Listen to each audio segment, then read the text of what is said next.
Welcome to the Not So Random Ass Wrestling Podcast. I'm your host, Dr. Vampire Hardcastle. This is my co-host, Yo, man, Christopher Steele. Welcome to the show. How you doing, ladies and gentlemen? They can't tell me anyway.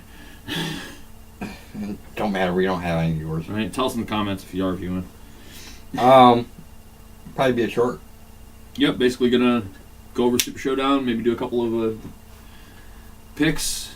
Actually, Super Showdown was amazing. Super Showdown was not a glorified house show. As many people have said with these international shows that they're just glorified house shows that they're putting on the network. They learned their lesson with the Royal Rumble, with the Greatest Royal Rumble. They learned the lesson of we cannot just have a house show. We have to have shit that matters because people are watching. Yeah, everybody's fucking watching. I mean, we're setting a precedent for what the kind of shows are we're going to give around the world. Right. They can phone it in at home because we're going to be here anyway. Yeah. They have to show the international audiences what we're really capable, what they're really capable of. It was excellent. In my opinion. I'm gonna. You want to go? What's the rank system? Out of 5. Out of 5. So like go stars. 5 stars. All right. What are you giving it? I'd probably give it like 4.5. Yeah, I was gonna like 4.8. Like it was close to a 5-star show. Very clear. Like there were a couple of things that could have been done differently. If the Daniel Bryan Miz match would have ran longer, it would have definitely been a 5-star show. Right. Actually, no. That's not really the reason why. That's not the reason why, but it had that match run longer and both of them gone to their full potential of what a match could be with those two, it would have been a 5-star show because AJ and Joe threw it down. Triple H and Undertaker threw it down. Left a big old wide door open for him to go, hey, Sean, you said the only person that can bring you back is me, and guess what? I want another match. And probably be career. No. They'll probably do Survivor Series as a tag match. Right.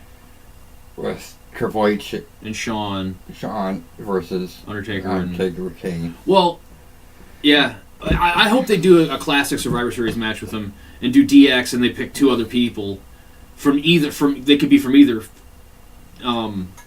show too. That's what I really would enjoy about it. Undertaker versus Triple H, full on Survivor Series classic style match where they just get to run roughshod over the roster and who they're going to pick. Yeah, it'd be like, but like you said, 2 other people because right, you got to have 2 or 3. Because it can be 5. Yeah, 4 or 5. I personally like the 4-on-4 Survivor Series matches the best. Right. But they started 5-on-5. I know, but that was mainly out of like adding the fucking managers into the match and shit for some stupid ass reason.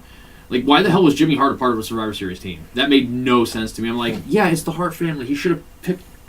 Oh, whatever.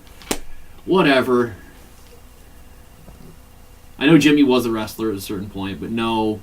So is Bobby. No.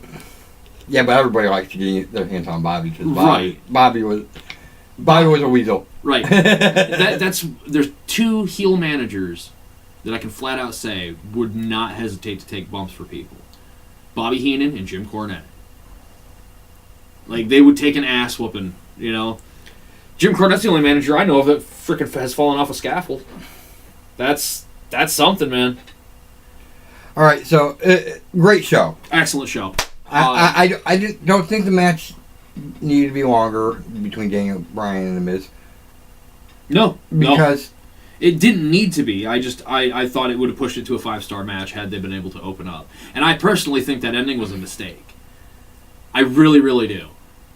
Because the sheer look of shock on the ref's face and The Miz's face. And Daniel Bryan's a flat-out pro. He knows if something fucks up, just roll with it. Right. He probably wasn't supposed to win at all. Because even the look on AJ's face is like, well, looks like I'm getting Daniel. All right. Cool. Like, you can see the glee in his face of, I'm going to get to put on a fucking 5-star show with Daniel fucking Bryan. And well, we should have started with the first match, but... Oh, I mean... The New Day versus... I was going to say, we haven't really jumped into it yet. I was just kind of glazing over some of the shit. New Day versus The Bar. The Bar. Excellent match. I really think The Bar should have won. Yeah. Because who the hell's going to beat New Day now? Bounce the titles back and forth a little bit. I would have liked to have seen that. That would have been nice. But I got to admit that finish was fucking sick, dude. Right. Charlotte Flair winning, but not winning the championship. Yep. Had her in the figure eight. Becky. Okay, got to start this out properly. Becky tries to leave. Charlotte grabs her, chucks her back in the ring. Becky had the belt when she was trying to leave. When she chucks her in, the belt goes in with her. Beats her around a little bit, gets a figure eight locked on her, and Becky's reaching for the rope, and like you can see, like Becky's such a good actress. My God, she's such a good actress because you can see the desperation of like I got to get to that rope, and like in her corner she sees like the belt and she's like, oh shit, yeah, it's closer. Grabs the belt and just starts whipping Charlotte with it, and it's like yes. And if you're gonna be a heel, at least be a goddamn heel. And that actually is perfect for that situation, right? Because evolution, not just that. Their next right is this week. This week on SmackDown, they're gonna have a rematch. But it's just perfect with the character. I know what they should do. They should do the rematch. Have Becky screw her again. Disqualify herself to walk away with the belt. Then Paige at some point either comes out immediately after or at some point through the show says, "Okay, the match at Evolution that you guys are gonna have, it's gonna be the first ever Iron Woman match. 1 hour Iron Woman match, no disqualification. They had an Iron Woman. Not 1 hour. No, they only do 30 minutes. I know. That's why I say they need to do an hour-long Iron Woman match. Have that not close out the show, but be the pre close out. Most they do is a half hour, anyways. They need to. But it is. There's still like gonna be 50 women. Right. Well, because they're doing another massive battle royal, from what I can tell. And it's just got to be strained for time. Right. At least make it an Iron Man match, Iron Woman match, whatever. Yeah, but those don't go right either. They end up in a fucking draw. Oh, overtime. Well, yeah, if you have some of the same shithead fucking writing it that just got a hard on when they watched fucking WrestleMania 12. No, you fucking write a new ending. Like, that's what irritates me with some of the stuff they do in WWE. They have the ability to change things from what we've previously seen. They can have the same build up to something we've seen before, and everybody's like, it's gonna be just like this. It's gonna be just like this. And it is just exactly what they fucking call, because they did it fucking 7 years ago. What they need to do is build up to that certain point, and then do what they like to call in the business a swerve, and fucking flip it on its ear. Like, Becky just out and out wins. Yeah, right. SmackDown, she just comes out and dominates Charlotte. Just dominates her. That'd be great. Charlotte gets like 1 figure 8 on her for a submission. Becky fucking gets a back exploder for a pin. Fucking. Actually, what I would like to see is Becky be the first one to come up with a reversal for the figure 8. There's got to be one. There just has to be. I'm guessing you have to. And it ain't rolling it over. Actually, it is after you attack her enough to break the bridge. Breaking the bridge. Right? I think the best reversal was found last night or yesterday morning or whatever. With the belt. That's pretty much the best reversal you could have for a figure 8 at this point. Fuck you. Crack. Alright, so but Charlotte won, but not title. The next one was Lashley and Cena versus Elias and Kevin Owens. First of all, Elias and Kevin Owens, keep that going. I am digging the shit talk on the cities during the songs.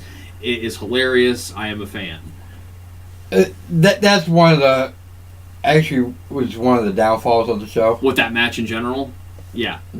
4 great fucking workers, and they give them the just most junk match of all time. Like, whoever the producer on some of these matches were definitely needs to be fired and replaced with, like, Raven. Cena did the 6th move of Doom. Yeah. I had seen it before. He had done it at a live show, at a house show, and someone caught it on a cell phone and put it up on YouTube, and I'm just like, that is the dumbest thing I have ever fucking seen.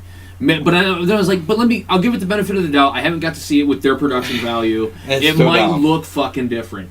It looks worse. It looks better on a cell phone than it does with their production value. It is literally, I can do it right here, and like, okay, Cena takes a step back, goes, wah, and like takes the most awkward step forward and goes, wah. That's it. Like, that's it. It's just like, and they're like, where did he learn it? Well, they couldn't help but mention that he's been training with Jackie Chan. So clearly that's what he's going to pull from it, is some dumbass punch that Jackie Chan could do and make look reasonable, but John Cena does and looks like a fucking retard. Right. Like, he seriously looks like a Make-A-Wish kid trying to act like he's a wrestler. I forget what it's called. It's called the Lightning Punch. Well, what they called it. The Lightning, it's something that translates to the Lightning Punch. Hold on. Oh, I can't do this anymore because Wikipedia has gotten rid of the moves department for all professional wrestlers, so I can no longer go in and look at what the moves of Doom are for any given wrestler. Fuck. It doesn't matter. It's what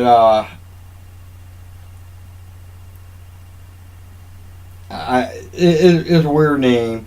It's a Japanese name, but just give me a second, it'll pop up. No, not new movie. You give a shit about his movies. Nobody cares.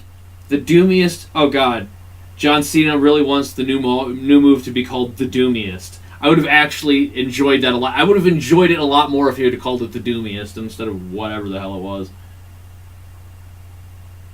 Oh, come on. Everybody's calling it the Lightning Fist. Lightning Fist. It's not the Lightning Fist. Alright, while you're trying to find that, I'm going to the next match. Go for it. Iconics versus... I could have given a shit less about this fucking match, dude. Honestly. Asuka and Naomi. Obviously, Iconics are going to win. Right. They are home. They got pretty good pop. Oh, well, yeah. I mean, and they deserve it. I know you don't like them with a mic. No, I really don't. They're good in the ring. I'll give them that. They're good in the ring.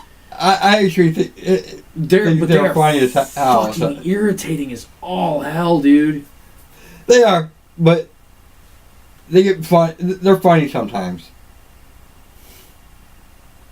Not all the time, but they are.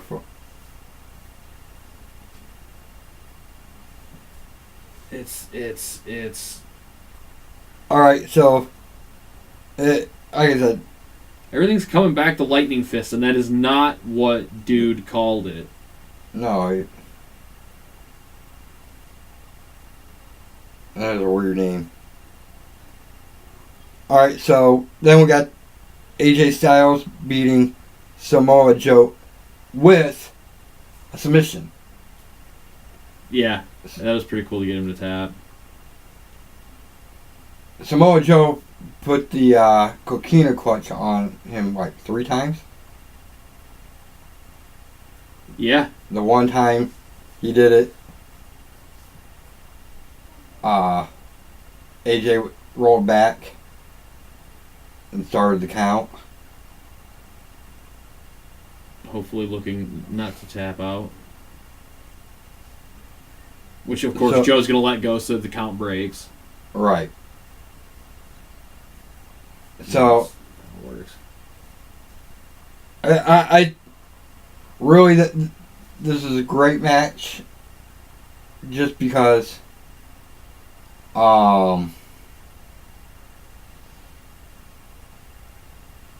it resolves the conflict. It should, anyways. Right. AJ has gone over. He's sufficiently. Like, it wasn't he made you tap out. You're done. End of the line. All right. This is probably one of the worst matches. They're literally calling it everywhere in here the Lightning Fist. So the Lightning Fist is what the name of it is. I don't know what the hell dude was talking. Corey was just, I don't know, it's some Japanese Asian thing. The Bella Twins with Ronda Rousey versus the Riot Squad. This is a 10-minute piss break of a match. We knew who was going to win. And the fact is, they made it look even more ridiculous than it could have been by having her do a double arm bar. Right. Do they not get physics? Like, do they not understand that that's not how it works? Like, you can't just put two people in the same hold and expect it to have yield the same result. They could have easily broken out of that. I know. It was ridiculous. That was another blemish on the show. That's why I was saying is that's actually probably the worst match on the card. Yep. By far the worst. The next one was the sleeper for me. The Buddy Murphy, Cedric Alexander. That was a sleeper of a match, and I cannot believe the fucking Road Warrior type pop that he got after winning that fucking belt. Buddy Murphy won, by the way, in his hometown, literally his hometown. They went fucking up for that dude, and well deserved. That match was freaking amazing. It was. And I've been a fan of Cedric Alexander since he was in Ring of Honor. Like, he's got a great future ahead of him.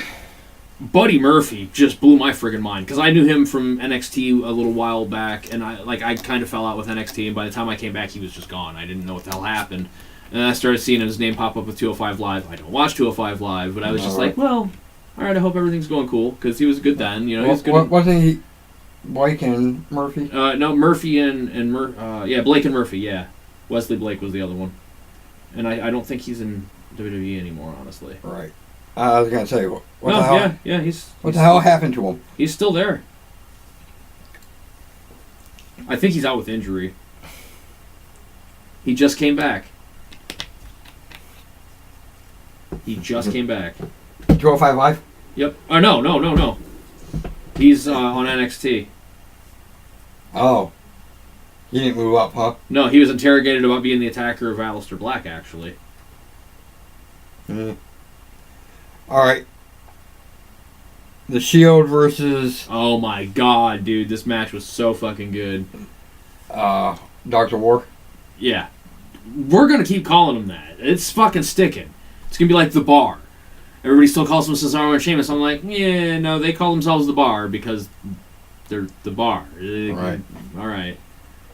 Even though... Still think the APA... I think the APA should come back and give The Bar their seal of approval. Even though the Dr. War is similar. Very similar to Justice. That's why that was the play on it. Right. You have your Hounds of Justice. I have my Dogs of War. First off, amazing match. Astonishing, actually. Yeah. For what I was expecting versus what I got. You got more than what you were expecting. I got way more than what I was expecting. I was expecting just a straight up typical 6-man match. They brawled the fuck out of that first fucking... They spent a good 15 minutes in just brawl mode, and then the bell rang and the clock kicked on and they had 10 minutes of fucking what the hell did I just watch? 2 spots I want to fucking talk about in particular. Braun looks like he's about to just cream Dean Ambrose. Like, just destroy Dean Ambrose into some fucking stairs. And then just like out of nowhere, just out of the left side of the frame, you see fucking Roman Reigns pop out and just destroy Braun destroy a barricade with Braun. And it's just like, oh my God. It's why I can't go. Roman Reigns sucks. I think Roman Reigns needs a better character in his singles career. But when he's a part of the Shield, dude's over. He's over like Rover. He is a perfect beast. And anybody that boos Roman Reigns is lying to themselves if they don't think that dude is fucking badass. Because that dude is fucking badass. Right. I thought that for years. Right. And I'm like, I don't get why you're booing it. He's actually an astonishing... He very much will follow in the footsteps of his cousin, The Rock. I think he will be the most successful Samoan of the Samoan family. He will probably have the make the dynasty shine the brightest because he has the most potential to do so. Right. Only thing he really needs to do is a few acting classes. And actually... Or they could just stop writing fucking scripts and let the boys be the boys like it used to be. Right, yeah, I was going to say, if he was raised by fucking guys that could talk shit off the top of their head. If he can talk his own shit... He's golden. Oh my god, when him and Cena were going... When he had the, like, freeze moment and Cena went off script and Roman just had this, like, realization of, fuck, I can do that too, and just unloaded on him, it was like, oh yeah. Right. Hands down, you got my attention, bud. Right. He was excellent. You need to not write for him. Right. That goes for pretty much all of them. Like, if wrestling was like it was, like, okay, go back and watch an old 80s promo. Watch a Macho Man promo. Do you think that any of that shit was written down? I know it wasn't written down. No. Because there's, like, ones where you can go back and watch bloopers, and you can be like, oh, well, this should sound similar to the promo from blah, blah, blah. It's not. He came in, fucked it up, and was like, all right, I'm trying something different. And fucking comes back and just, boom, hits something. The cream of the crop! Yeah. Anybody that says Macho Man was not on cocaine is full of shit, dude. Right. That dude his mind was going 1,000 miles an hour. Fuck. All right, so... And the other spot was Seth and Roman in the ring, and the three pop up, and then, like, Dean pops up on the apron, too, and it's just like, oh, shit, is he going to turn? Right. Is he turning on him? Is this how this is going to go in? And I would not have minded it one bit. Right. I would have been like, awesome. Then the Shield can go get Kevin Owens, and I'd be a happy guy. Or they can fucking call up Cassius Ohno, and I'd be an even happier guy. Right. Call up two people. Cassius and Alistair? I was thinking Cassius and Adam Cole, baby. Oh, dude. Adam Cole would make a great Shield member. Adam Cole would make a better member for the Dogs, though. Because he has the right ego, and his taunt is already this. So when everybody's doing the rah, he can go going, baby! All right, so excellent match. Excellent match. Dean didn't turn, by the way. Shield won with what I think they're going to start referring to as the Service Bomb. Because every time, the last 2 times that they've done it in recent history, Corey has said time to call out the Cerebus, which is the 3-headed dog of the guard's hell. Right. I think a Cerebus Bomb is what I'm going to call that triple finish. Does it sound like a decent... Right. Cerebus Bomb it is. They won the Cerebus Bomb. Actually, it was. That's not how they won. Didn't it? No. It was, they nailed the Cerebus Bomb, but they... No, they missed. They didn't get the Cerebus Bomb. Oh, that's right, because Braun fucking speared the piss out of all of them, saving fucking Drew. It was... He hurt Drew, too. Yeah. Drew landed on him. Drew landed right on him. Actually, it was... all the finishers on Braun, wasn't it? No, it was... I can't remember who ate that finish. It was Ziggler. Okay, that's right. But it was... They were going to do the tag team move. Ambrose. That's right. They were going to hit the... zigzag in the... What do you call it? Claymore kick. Claymore. And Rollins comes in, hits a super kick on Drew. And then he turns around, eats a super kick. Yep. And then Ziggler turns around and eats a dirty deeds. And that's what. Win. Yeah. Okay. Yeah. All right. So we got 2 matches left. D-Bry versus The Miz. Okay. So I'm gonna go about it like this.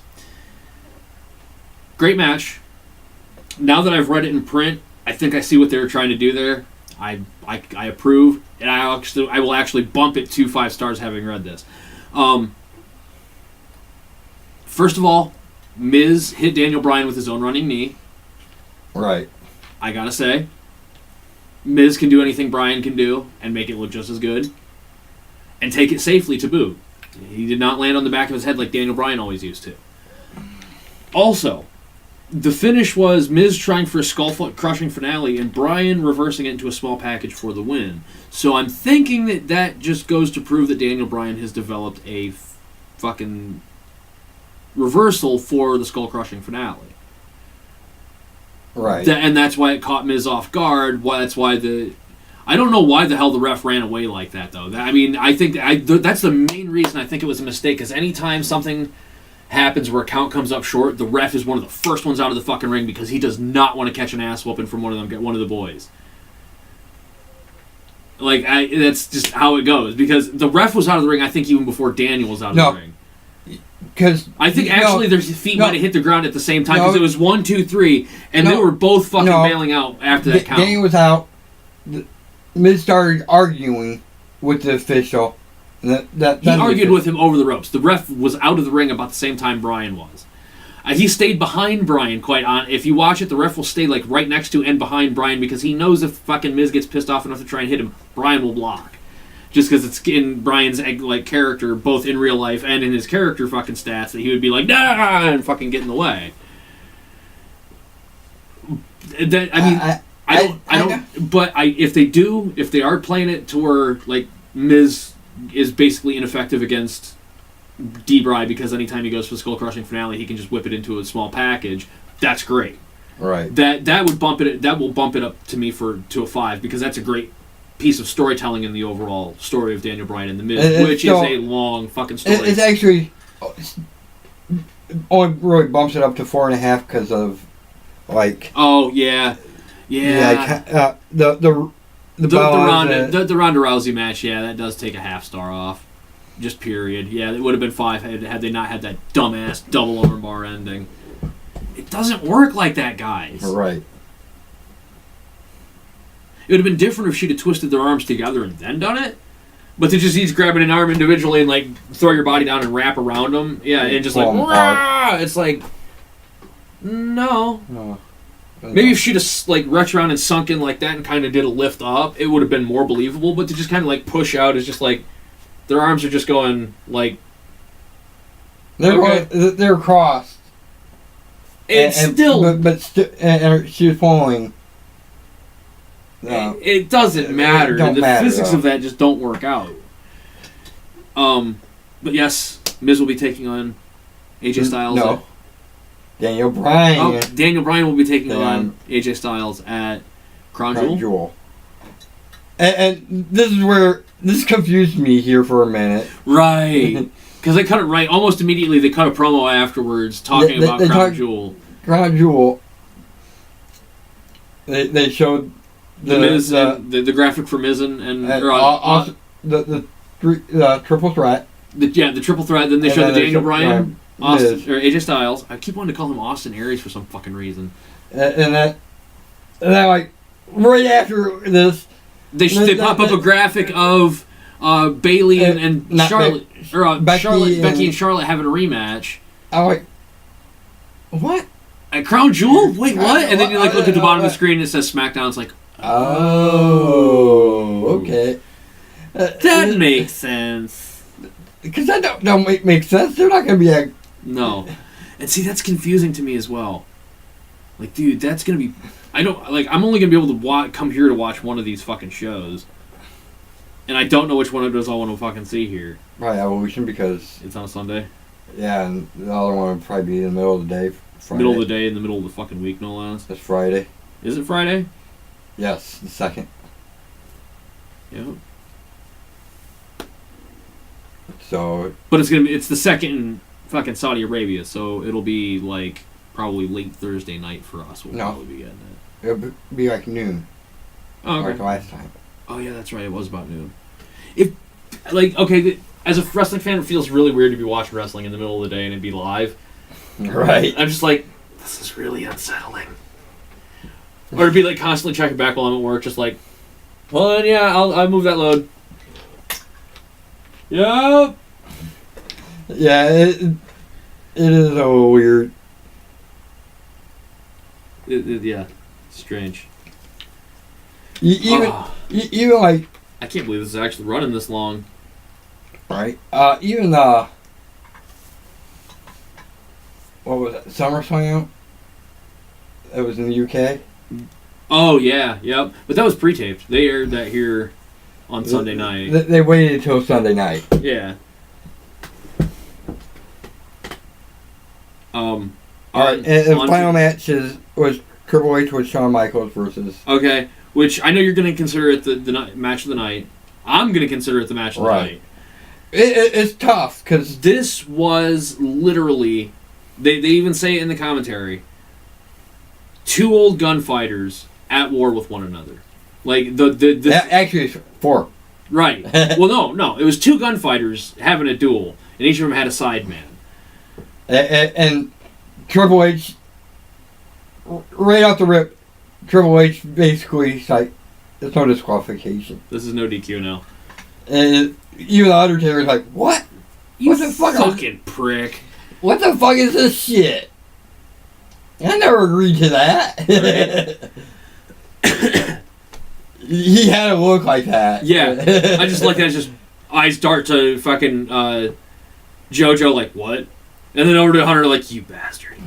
Like, it just, like, Undertaker could talk so much with his fucking eyes, even though in the early days he didn't show him that much. But in, like, the Attitude Era, when he was fucking head turn, and the eyes start back, like, lock, and the head follows with it, just like, you bastard. But yeah, that was good. But the reason I say it was very much like the shootout at the OK Corral was that ending. I say the ending started when Shawn got the hammer for Triple H. That was the beginning of the third act of that match, dude.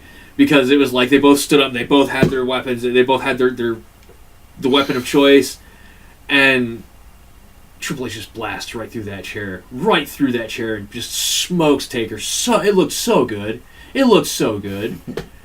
Like you knew, I can guarantee you, before they went out there, Undertaker looked Hunter right in the fucking eyes, like, this is my last time with you. You make every single one of those shots fucking count. And I know people would disagree with me. Right, because there's a big Triple H hating bandwagon. Right.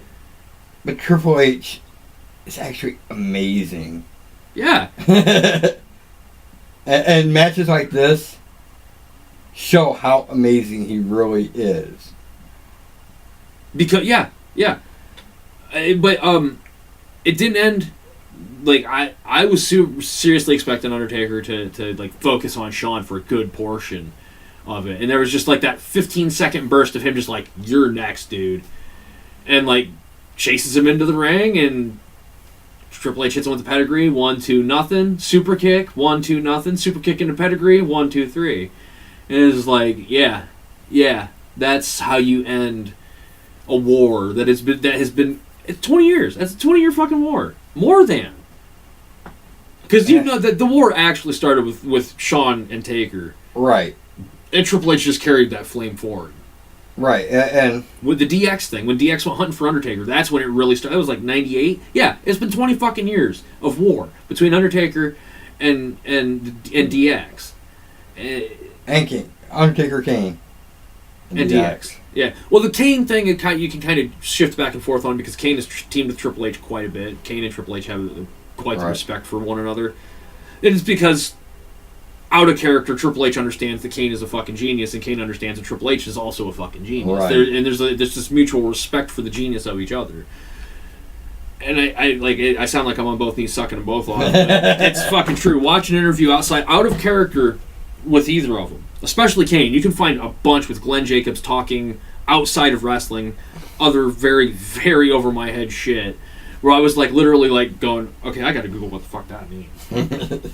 Oh Jesus, dude, that's such a great way of putting it. Like, you know, I'm glad he's a politician. He's one of the few politicians where I'm like, I like that guy. Like, I think there's maybe 5 where I can just go, I like the way that they work. I like their thought process. They want people to just be them fucking selves, and you live you, I'll live me, don't hurt anybody else, well, I'll be fine.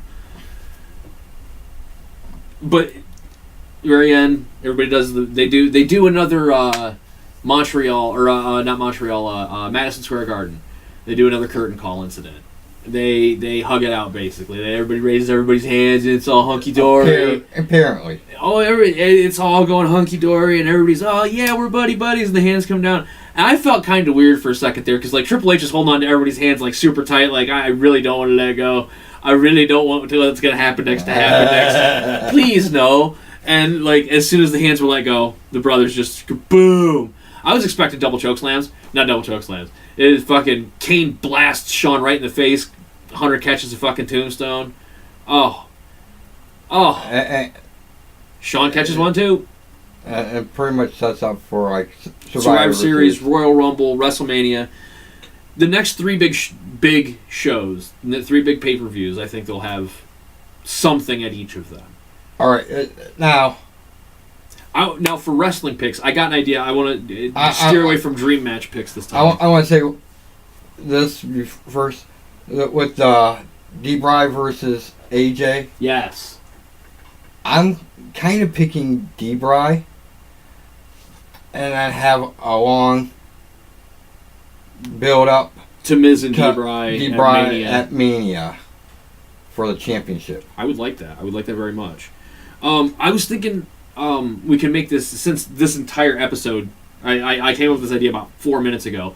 Since this entire episode has been Super Showdown, let's base our picks around Super Showdown, and we'll pick our 3 favorite matches. And they can overlap because they're our own individual picks. Right. We'll pick our 3 favorite matches from the show. All right. And I'll let you start since I came up with this brilliant idea. I'll have to start with the main event. Triple H versus Undertaker. I agreed, but not one of my picks, because I knew it would be one of yours. Right. I, on the other hand, am going to start mine off in the complete opposite direction of that and go with the Buddy Murphy-Cedric Alexander match. Right. That match stole the fucking show up until the main event. My second pick is actually the Shield versus Star Wars. Yeah, the Dogs of War. Yeah, yep. I agree. And I wholeheartedly agree with that. You don't have to be a rocket scientist to know that you got 6 of the greatest in our current era having at it. Like 20 years from now, people are gonna be like, "You remember that fucking show that they did in Australia, or where the freaking Shield took on who was Braun Strowman too? It was Braun Strowman. He's teamed up with 2 other guys. Who the fuck were they? What were they calling themselves at that time?" Like, people will be talking about that match. Like, people will be like trying to look that shit up online and whatnot. All right. My second match is gonna be the match that opened the show. The New Day in the Bar set a hell of a standard for the night. They told a great story in under 10 minutes. They had some spots that I'm really surprised they fucking did. I'm honest to God surprised Sheamus took that finish. Right. With the spinal stenosis that we know he has. I'm really surprised that he took the finish. But yeah, that'll be my number 2. All right, so for my final, and this one you probably won't agree with, I'm going with D-Bry versus Miz.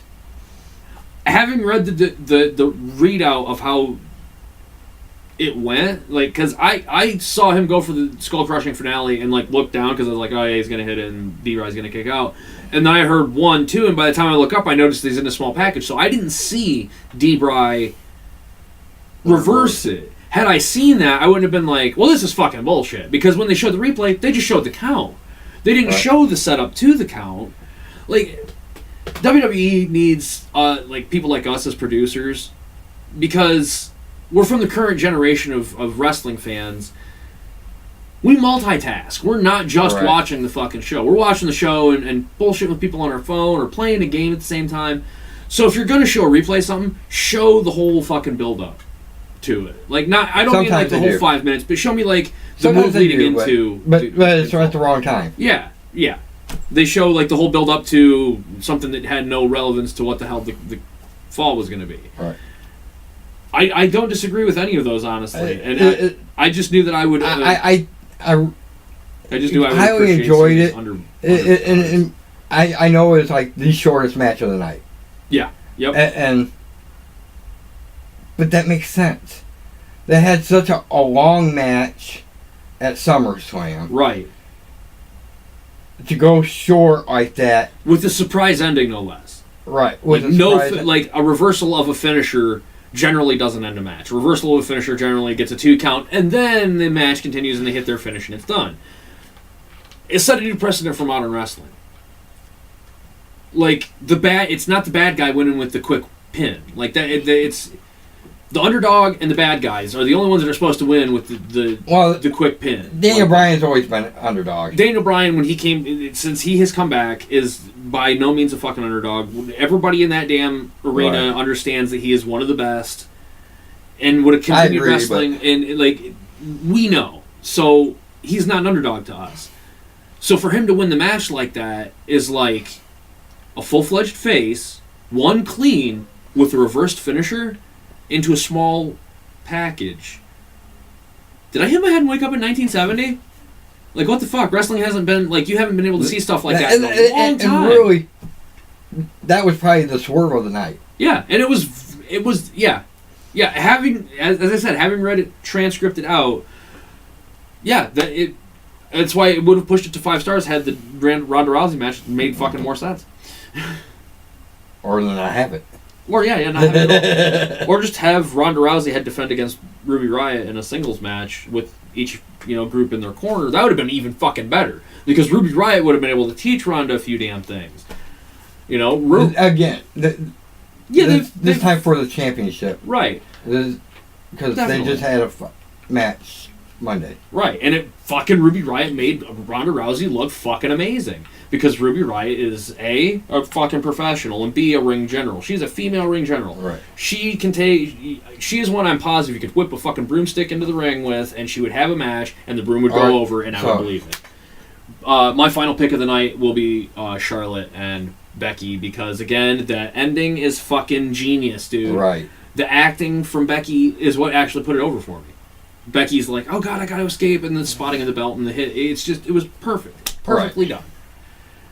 So yeah, that's the show. And we thought, it kind of makes up for the 10 minutes we didn't do on the other one.